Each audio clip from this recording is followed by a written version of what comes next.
আসসালামু আলাইকুম রহমতুল্লাহ। হ্যাঁ, প্রিয় শিক্ষার্থীরা, আশা করি সবাই অনেক অনেক ভালো আছো। বেশ লম্বা কিছুদিন পরে আবারও হচ্ছে যে একটা অনলাইন সেশনের মাধ্যমে একটা টপিক কভার করার চেষ্টা করব।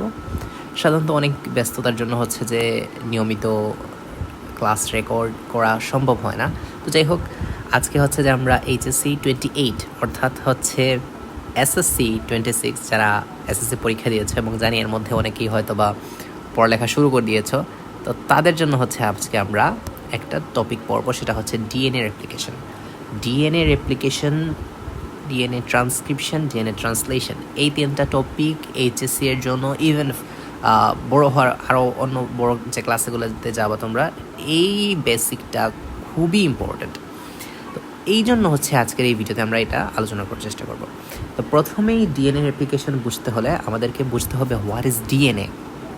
আচ্ছা, আমরা জানি যে একটা সেলের মধ্যে নিউক্লিয়াস থাকে। নিউক্লিয়াসের মধ্যে আমরা জানি এই জায়গা থাকে হচ্ছে নিউক্লিওলাস,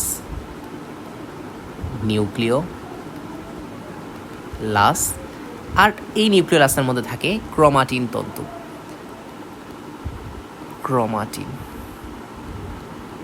তো অনেকেই এই কয়েকটা বিষয় নিয়ে বেশ ঝামেলায় পড়ে যে কোনটা ক্রোমাটিন, কোনটা ক্রোমোজোম, কোনটা ডিএনএ, কোনটা জিন।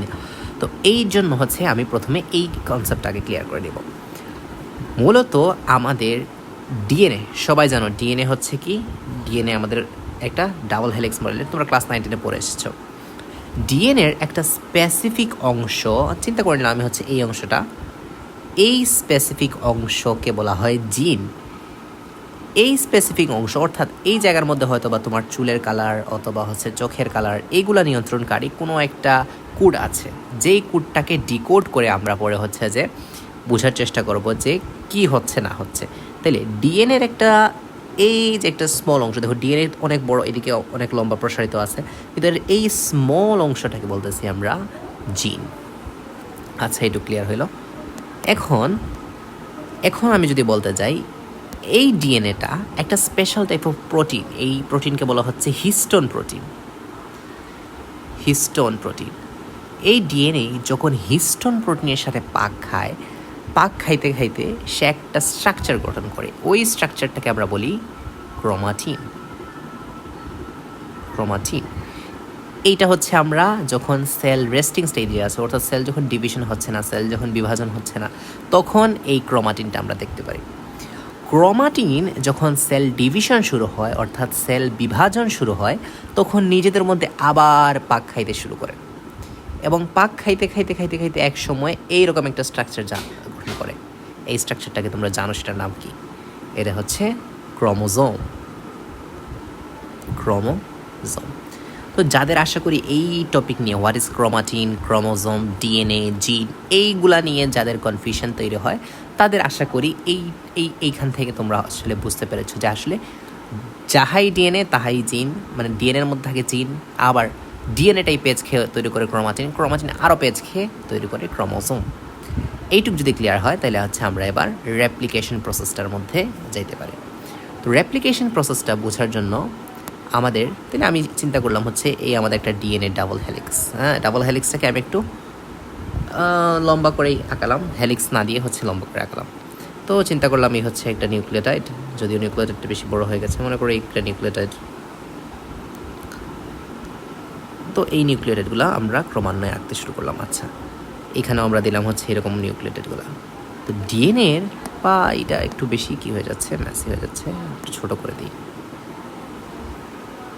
ডিএনএর একটা স্পেসিফিক ইউক্যারিওটিক সেলের মধ্যে, স্পেসিফিক জায়গার মধ্যে এই ডিএনএ রেপ্লিকেশনটা শুরু হয়। আমরা কিন্তু এখন কথা বলতে যাচ্ছি হচ্ছে ডিএনএ রেপ্লিকেশন নিয়ে। এগুলো হচ্ছে আমরা সেই নিউক্লিওটাইডগুলোকে বসাই দিতেছি। তো ডিএনএ রেপ্লিকেশনের জন্য যেটা হয়, ডিএনএ রেপ্লিকেশনের সময় যেটা হয়, এটাকে মুছে দিই ডুপ্লিকেট করে। আচ্ছা, এই মনে করে হচ্ছে ডিএনএ এখন রেপ্লিকেশন হচ্ছে। আচ্ছা, তো ডিএনএ রেপ্লিকেশনের প্রথম ধাপটা হচ্ছে ইনিশিয়েশন বা সূচনা। তো সূচনাতে কি হবে, একটা স্পেশাল টাইপ অফ এনজাইম, এই এনজাইমটার নাম হচ্ছে হেলিকেজ এনজাইমটা কি করবে, এই একটা পোর্শনে অথবা এই একটা পোর্শনে কোনো একটা পোর্শনের মধ্যে মানে যে কোনো পোর্শনের মধ্যে সে এসে ডিএনএর পাকটা খুলে দিতে থাকবে। তখন যেটা দেখা যাবে ডিএনএটার পাকটা খুলে গিয়ে ডিএনএর এই যে অংশটা হঠাৎ করে খুলে গেল বন্ডগুলা, তখন কি হচ্ছে এখানে একটা বাবল শেপ গঠন সে অর্জন করবে, যে এখানে সে একটা বাবল শেপ গঠন করলো, ওটাকে বলা হয় রেপ্লিকেশন বাবল, যেটা ইউক্যারিওটিক সেলের মধ্যে দেখা যায়। আচ্ছা, এইটুকু আমরা বুঝতে পারলাম। এখন আসি তাহলে দুইটা জিনিস বুঝতে পারলাম যে ইনিশিয়েশনের মধ্যে একটা এনজাইম হেলিকেজ গিয়ে এখানে ডিএনএর পাকগুলো খুলে দিচ্ছে। এখন আমরা আরেকটু বিস্তারিত পড়ার চেষ্টা করি।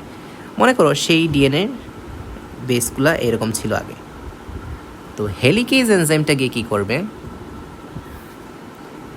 আসি সামনে, তাহলে এই মনে করো সেই কীটা, তাহলে এখানের মধ্যে কী ছিল, এই যে মনে করো এখানে নিউক্লিওটাইড ছিল আগের,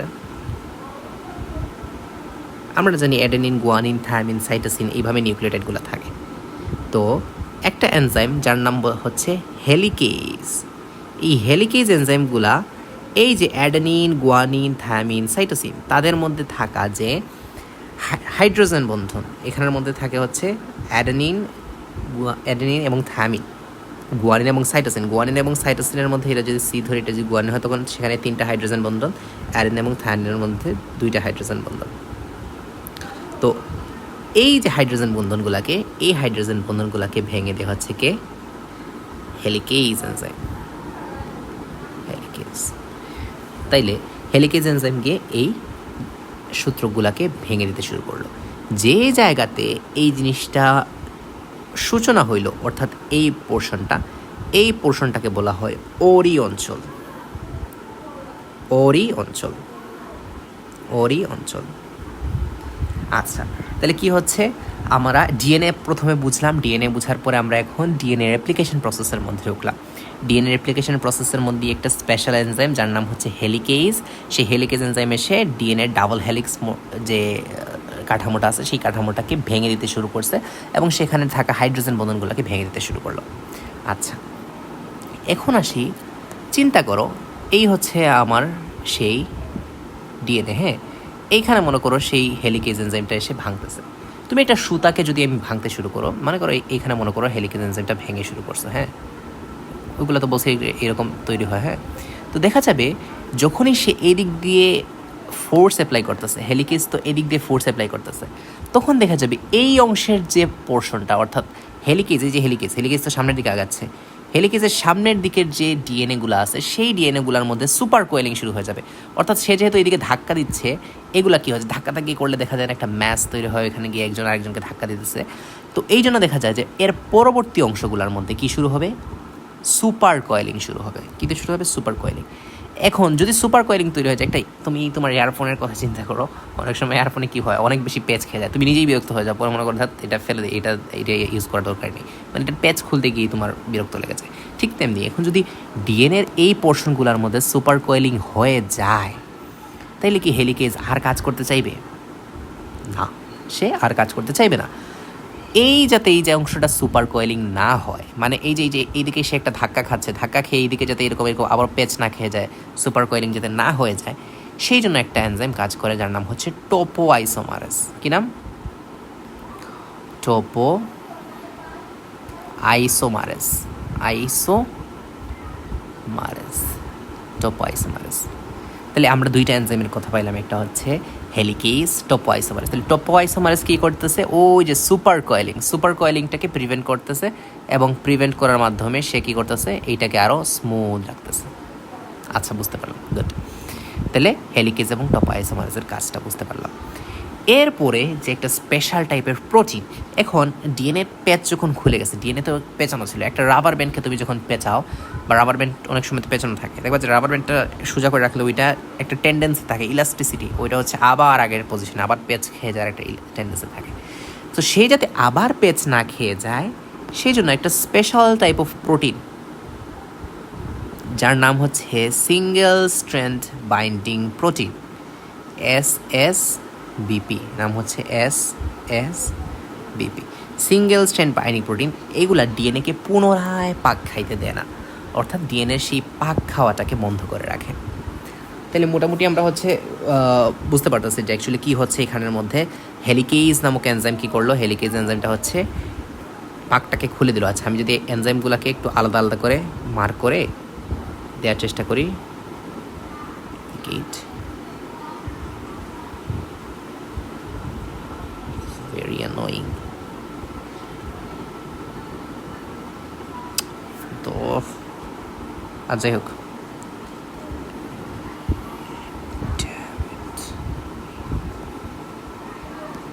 এই জিনিসটাকে মার্ক করে এই জিনিস আছে, আমি চাচ্ছিলাম হচ্ছে এই জিনিসটাকে মার্ক করে আলাদা করে লেখার জন্য। অর্থাৎ 1 নাম্বার এনজাইমটার নাম কি, 1 নাম্বার এনজাইমটার নাম হচ্ছে হেলিকেজ। হেলিকেজ, তাহলে 1 নাম্বার এনজাইমের নাম পেলাম হেলিকেজ। আরেকটা এনজাইমের নাম পাইছি আমরা কি, টোপো আইসোমারেজ। টোপো আইসোমারেজ। আরেকটা এনজাইমের নাম পাইছি এখানে আমরা SSBP। এটা অ্যাকচুয়ালি প্রোটিন, তাহলে সিঙ্গেল স্ট্র্যান্ড বাইন্ডিং। দেখো তাহলে অরিজিনেশন শেষ হয়ে গেছে, আমার যে সূচনা কিন্তু শেষ হয়ে গেছে। আমি আবার যদি রিকেপ করি, সূচনা কী হচ্ছিল, হেলিকেজ নামক এনজাইমটা হচ্ছে হাইড্রোজেন বন্ধন ভেঙে দিতেছিল। টোপো আইসোমারেজটা সুপার কোয়েলিং, এই যে আমরা একটু আগে দেখলাম যে ডিএনএর অপোজিট পাশে সুপার কোয়েলিং হয়ে যাওয়ার কথা ছিল, সেই সুপার কোয়েলিংটাকে প্রিভেন্ট করলো। আর সিঙ্গেল স্ট্র্যান্ড বাইন্ডিং প্রোটিনটাকে এটাকে কী করতে হলো, এটাকে ধরে রাখলো। এই দেখো, এটা একটা কাঁটা চামচের মতো অংশ তৈরি হলো না, এটা কাঁটা চামচের মতো। এইটাকে বলা হয় রেপ্লিকেশন ফর্ক। রেপ্লিকেশন ফর্ক, আশা করি বুঝতে পেরেছ। এখন হচ্ছে আমরা সূত্র বর্ধিতকরণ, 2 নাম্বার স্টেপ যেটা পাইলাম আমরা, 1 নাম্বারটা পেয়েছি আমরা সূচনা, এখন আসি আমরা সূত্র বর্ধিতকরণ। সূত্র বর্ধিতকরণ বা এটাকে ইংরেজিতে বলি ইলংগেশন করণ। আচ্ছা, তো হেলিকেজের কাজ যেটা হেলিকেজ ছিল, সেই হেলিকেজ তার নিজের কাজটা করে ফেলেছে। এখন সে যেটা করবে সেটা হচ্ছে সূত্রকে বর্ধিত করবে। হেলিকেজ এখন সেই সূত্রকে অবশ্যই বর্ধিত করবে না। আচ্ছা, এই তো ডিএনএর মনে করে এই ডিএনএর পাকগুলা খুলে গেছে। আমি ধরে নিলাম ডিএনএর এটা হচ্ছে আমাদের 3 প্রাইম প্রান্ত, এটা হচ্ছে 5 প্রাইম প্রান্ত, এটা হচ্ছে তাহলে উল্টা হবে, এটা হবে 5 প্রাইম প্রান্ত, এটা হচ্ছে 3 প্রাইম প্রান্ত। তো তাহলে 3 প্রাইম প্রান্তের মধ্যে এরকম নিউক্লিওটাইডগুলো আছে, আমি দেখাইতেছি। এটা কিন্তু ওই যে পাকটা খুলে যাওয়ার পরের অংশ আমি দেখানোর চেষ্টা করতেছি। হ্যাঁ, তাহলে এগুলো হচ্ছে নিউক্লিওটাইড।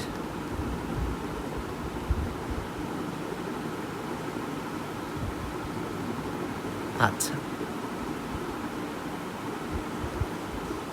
আচ্ছা, তাহলে আমরা আর একটু সময় লাগতেছে, বাট আচ্ছা। এখন একটা স্পেশাল টাইপ অফ আরএনএ, এটাকে বলা হয় আরএনএ প্রাইমেজ।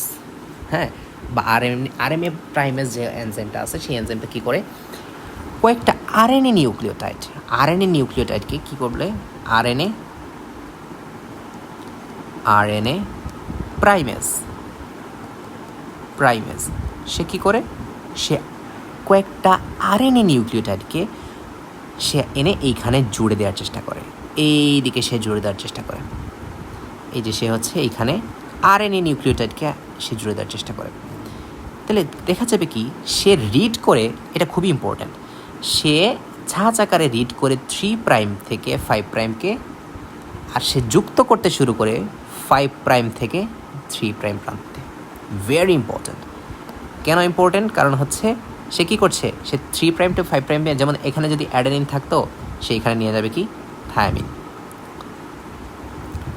যদি আয়রনের ক্ষেত্রে থায়ামিন থাকে না, ইউরাসিল থাকে, তো সে এখানে নিয়ে আসবে হচ্ছে ইউরাসিল। তারপরে এখানে যদি গুয়ানিন থাকে, সে নিয়ে আসবে সাইটোসিন। ঠিক আছে, তাহলে অ্যাডেনিন, গুয়ানিন, থায়ামিন, সাইটোসিন। তাহলে থায়ামিন তো এখানে থাকে না, আরএনএর মধ্যে থাকবে ইউরাসিল, তো সেই ইউরাসিলকে নিয়ে আসবে।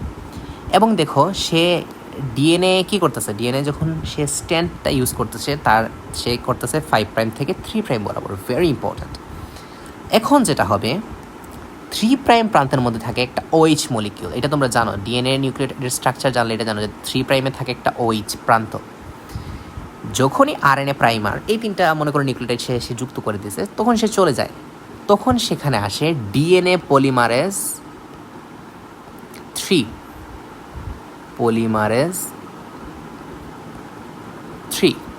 সে কী করবে, সে এসে পরের স্টেপগুলোকে অংশগ্রহণ করা শুরু করে। সে এই যে 3 প্রান্ত, দেখো এই প্রান্তটা কি 3 প্রান্ত, সেই 3 প্রান্তের OH-এর সাথে 5 প্রান্তের ফসফেট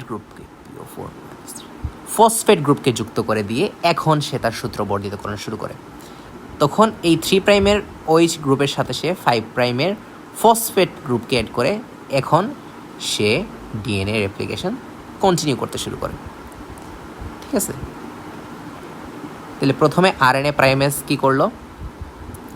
আরএনএ প্রাইমেস হচ্ছে কয়েকটা প্রাইমারকে নিয়ে এসে 3 প্রাইম থেকে 5 প্রাইমকে রিড করলো এবং রিড করে কি করতেছে, সে হচ্ছে যে কি 5 প্রাইম থেকে 3 প্রাইম বরাবর হচ্ছে যে কী করা শুরু করলো, সে হচ্ছে যে নিউক্লিওটাইড যুক্ত করা শুরু করলো। এবং সে 3 প্রাইমে মনে করো 3 থেকে 4টায় নিউক্লিওটাইড যুক্ত করার পরে 3 প্রাইমের OH মূলকটা তো সে রেখে গেছে, সেই OH মূলকের সাথে এখন আসবে ডিএনএ পলিমারেজ এবং সে সেইটা যুক্ত করা শুরু করলো।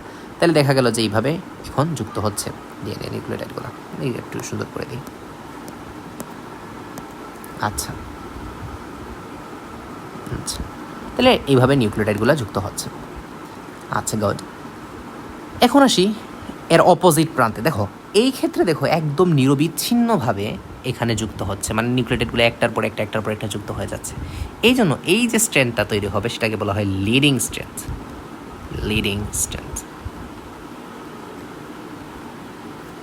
এখন আসো ঠিক এর অপোজিট যে স্ট্রেন্থটা আছে সেই ক্ষেত্রে কি কাহিনীটা ঘটে, আসো আমরা একটু বোঝার চেষ্টা করি। এখানে একটা স্পেশাল টাইপের ঘটনা ঘটে।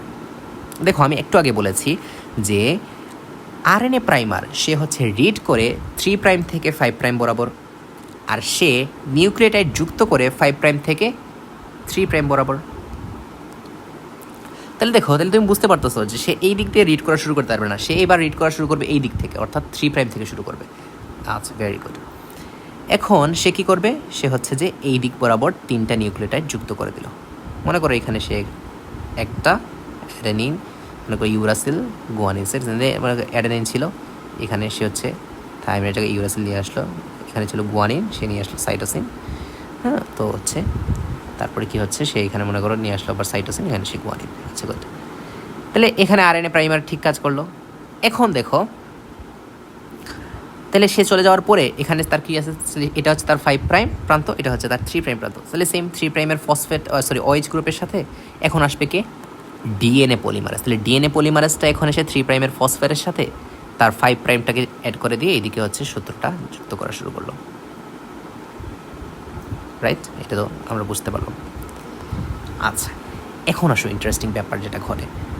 মনে করো আমার হেলিকেজ এনজাইমটা কাজ করতেছে এইদিকে। ইউজুয়ালি হেলিকেজ এনজাইমটা এইদিকেই কাজ করে, এইদিকে কাজ করে। তার মানে কি, হেলিকেজ এনজাইমটা কিন্তু এই দিকের ডিএনএগুলোকে ফ্রিকুয়েন্টলি এই পাকগুলোকে সে খুলতেছে, তাই না? হেলিকেজ এই দিকের পাকটা খুলতেছে। এবং দেখো আমরা যে 5 প্রাইম থেকে 3 প্রাইমের যে নিউক্লিওটাইডগুলো যুক্ত করতেছিলাম এগুলো কিন্তু নিরবিচ্ছিন্ন হবে। হেলিকেজ একদিকে এই পাকগুলো খুলবে, এই যে এই লিডিং স্ট্র্যান্ডটা কী হবে, একদিকে তার পাকটা এদিকে পূর্ণ করতে থাকবে। কিন্তু এটা খুবই উইয়ার্ড জিনিস যেটা হবে সেটা হচ্ছে কি, দেখো এই প্রান্তটা অর্থাৎ হচ্ছে এই স্ট্র্যান্ডটা দেখো এই দিক দিয়ে রেপ্লিকেশন হচ্ছে। তো এই দিক দিয়ে রেপ্লিকেশন যখন হচ্ছে, দেখো এরপরেই দেখা যাচ্ছে কি এই দিকের কয়েকটা নিউক্লিওটাইড এখন আবার ফাঁকা। তখন আরএনএ প্রাইমাসটা আবার এখানে এসে যুক্ত হবে, এখানে যুক্ত হয়ে মনে করো আরএনএ প্রাইমাস এখানে আরও কয়েকটা নিউক্লিওটাইড যুক্ত করলো। ততক্ষণে হেলিকেজ বাবা চলে গেছে এইখানে, সে গিয়ে আরও কয়েকটা প্যাক খুলে দিচ্ছে। প্রতিবার দেখো আরএনএ প্রাইমার্সটা খুলছে লাগতেছে। এই জন্য দেখো কয়েকটা জায়গায় ফ্র্যাগমেন্ট তৈরি হয়। এই যে বারবার মানে এইটুকু আমি লাগানোর পর এই যে হেলিকেজটা কী করলো, এরপরে হেলিকেজটা হচ্ছে আরও একটু সামনে গেলো, আর একটু সামনে গিয়ে হচ্ছে আর একটু খোলা শুরু করলো এইদিকে। তখন আরও কয়েকটা গ্যাপ জায়গা এখানে তৈরি হবে। কিন্তু এটাতে কিন্তু কোনো গ্যাপ তৈরি হচ্ছে না, কারণ এটা নিরবিচ্ছিন্নভাবে সামনের দিকে আগাইতেছে। কিন্তু ওইটা তো উল্টা আগাইতেছে। তো ওইটা এখানে এসে তার মানে তার কাজ শেষ হয়ে গেছে, হঠাৎ দেখতেছে হ্যাঁ পিছনে তো আরও কয়েকটা নিউক্লিওটাইড তৈরি হয়ে গেছে, মানে আরও একটা নিউক্লিওটাইড ফাঁকা।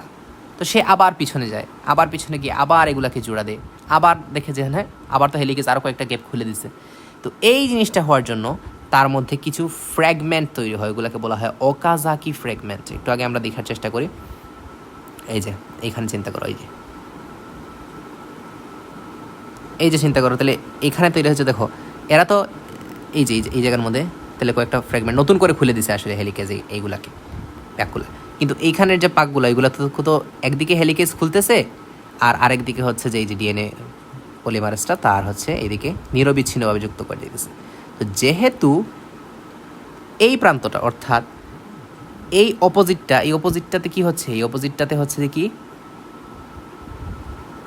এই অপোজিটটাতে দেখো জিনিসটা নিরবিচ্ছিন্নভাবে হচ্ছে না, এই জন্য এটাকে বলা হয় lagging strength. Lagging strength, lagging strength. এবং প্রত্যেকটা ফ্র্যাগমেন্ট যেখানে ভাগ তৈরি হয়েছে ওই ফ্র্যাগমেন্টগুলোকে বলা হয়, এই যে এখানে একটা গ্যাপ তৈরি হয়, এই যে এই জায়গায় একটা গ্যাপ তৈরি হয়, প্রত্যেকটা ক্ষেত্রে একটা গ্যাপ তৈরি হয়, এই গ্যাপগুলোকে বলা হয় ওকাজাকি ফ্র্যাগমেন্ট বা ওকাজাকি খণ্ড। ওকাজাকি খণ্ড। আশা করি জিনিসটা বুঝতে পেরেছো, রাইট? আচ্ছা, এখন আসি আমরা এই জিনিসটা, এখন যেটা হয় এরপরে কী কাজ হয় এটা একটু বোঝার চেষ্টা করি। তাহলে দেখো এখানের মধ্যে যেটা হয়েছে যে আমি এই জিনিসটাকে আরেকবার আঁকার চেষ্টা করি, আঁকলে সুন্দর লাগবে। এই হচ্ছে আমাদের নিউক্লিওটাইডগুলো, হ্যাঁ নিউক্লিওটাইড। আচ্ছা, ডিএনএ রেপ্লিকেশন প্রসেসকে বলা হয় কিন্তু অর্ধ সংরক্ষণশীল প্রক্রিয়া। তাহলে এখানে হচ্ছে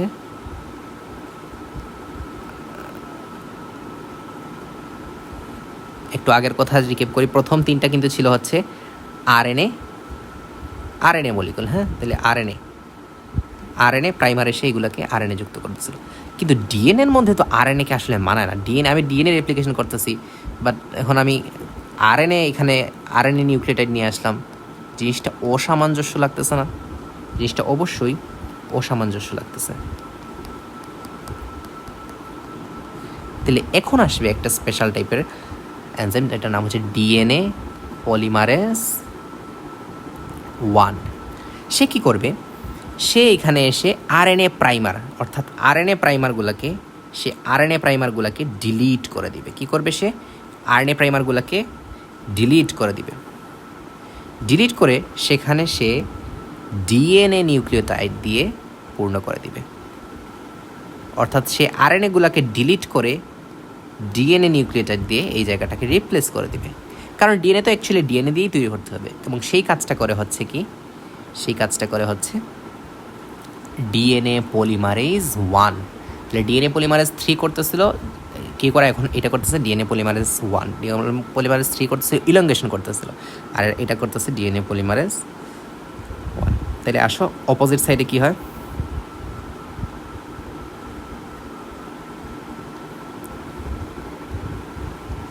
তাহলে অপোজিট দিকের কী ঘটনা ঘটে? তাহলে অপোজিট দিকে কিন্তু উল্টা দিকে, অপোজিট দিকের যে নিউক্লিওটাইডগুলো যুক্ত হচ্ছে কি উল্টা দিকে, তবে আরএনএ কিন্তু সেম। এখানে কিন্তু প্রথমে আছে আরএনএ পলিমারেজ, এরপরে আছে আরএনএ পলিমারেজ বলতেছে আরএনএ প্রাইমেজ, এখানে আছে তার ডিএনএ পলিমারেজ। আচ্ছা, এখন যেটা হয় যখনই এখানে এসে ডিএনএ পলিমারেজ যুক্ত হয়, ডিএনএ পলিমারেজ সেম এভাবে সে যুক্ত হয়, এগুলাকে আউট করে দিবে। আউট করে দিয়ে হচ্ছে যে কি এই জায়গার মধ্যে সে তার নিউক্লিওটাইডগুলোকে ডিএনএ নিউক্লিওটাইডগুলোকে যুক্ত করে দিবে।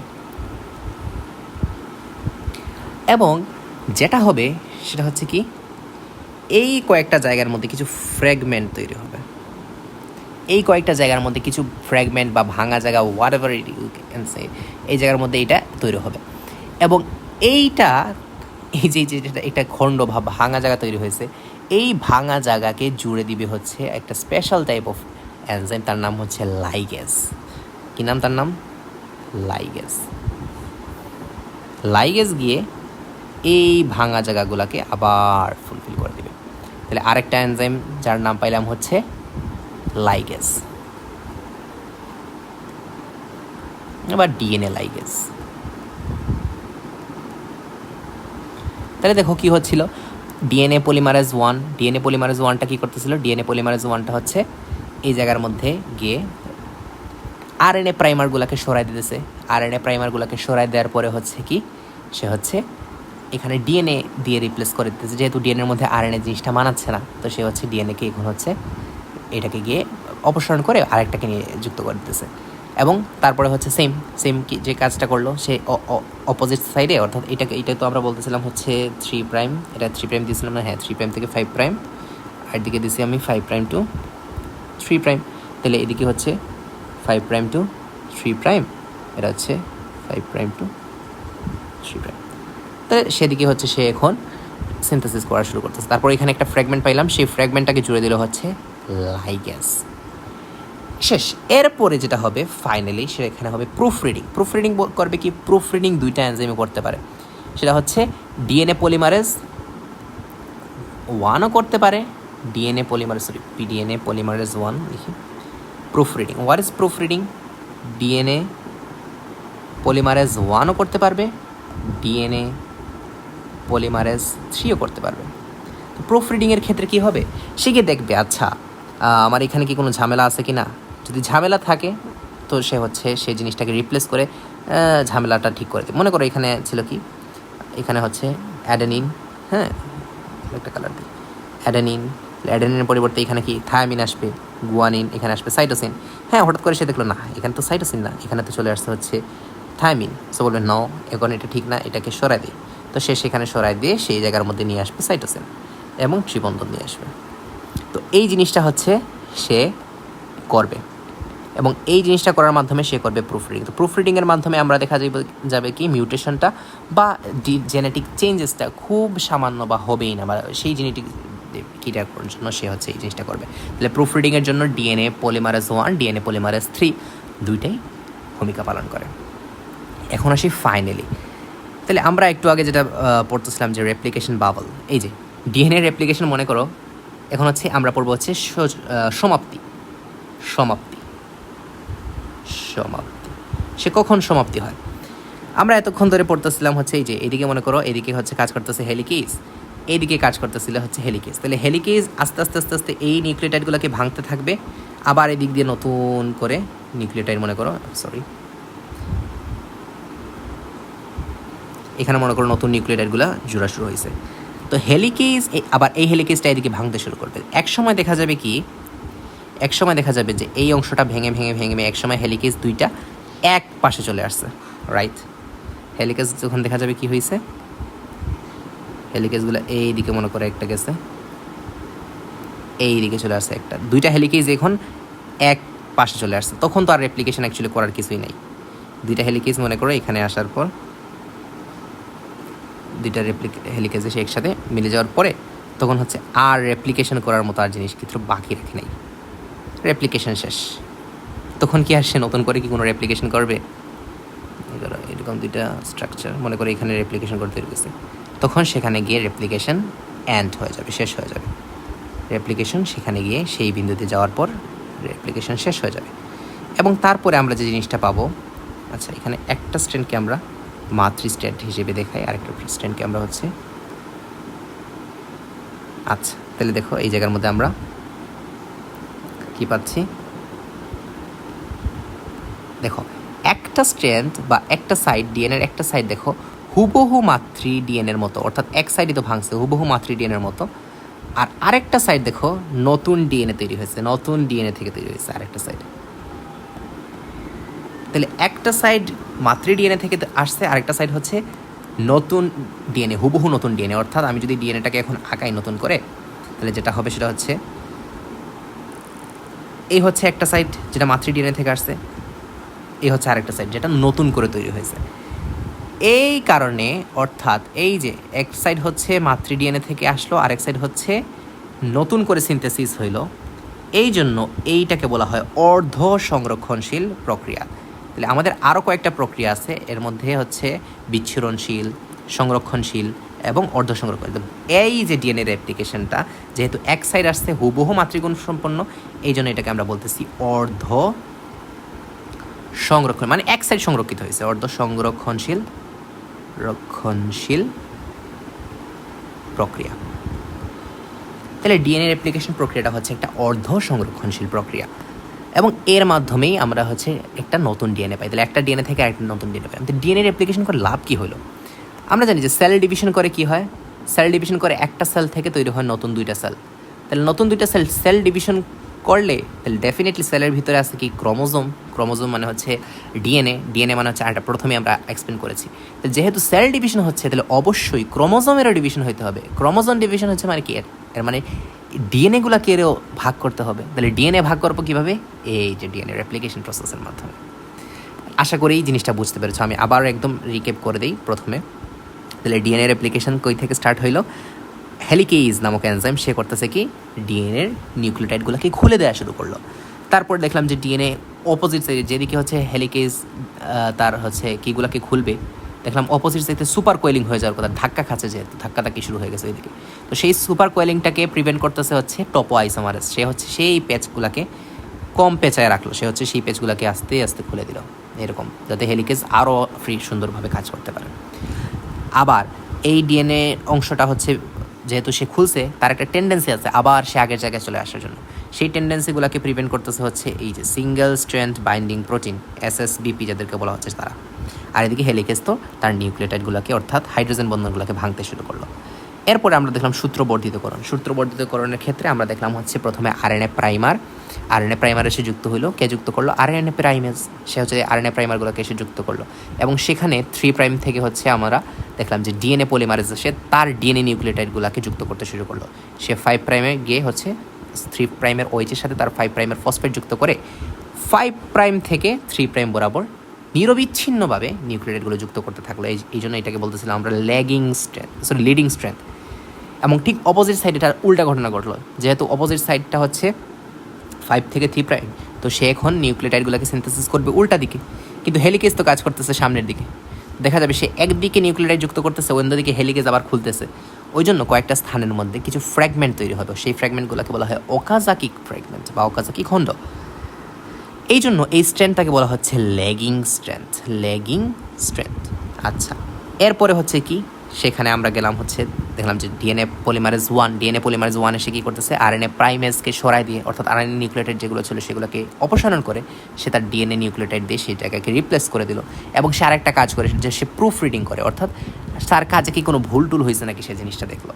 এবং আলটিমেটলি এখানে লেগিং স্ট্রেন্টের মধ্যে, যেহেতু লেগিং স্ট্রেন্টটা ছিল, লেগিং স্ট্রেন্টের মধ্যে কিছু ওকাজাকি ফ্র্যাগমেন্ট ছিল, পাশাপাশি কয়েকটা ফ্র্যাগমেন্ট এরকম তৈরি হচ্ছিল, সেই ফ্র্যাগমেন্টগুলোকে জুড়ে দিয়ে, অর্থাৎ ওকাজাকি খণ্ড এবং ফ্র্যাগমেন্টগুলোকে বা খণ্ডগুলোকে জুড়ে দিল হচ্ছে ডিএনএ লাইগেজ। এবং ফাইনালে হচ্ছে আমরা পাইলাম হচ্ছে একটা অর্ধ সংরক্ষণশীল প্রক্রিয়ার মাধ্যমে অর্ধেক মাতৃ গুণসম্পন্ন এবং অর্ধেক হচ্ছে নতুন একটা স্ট্রেন্ট তৈরি হয়।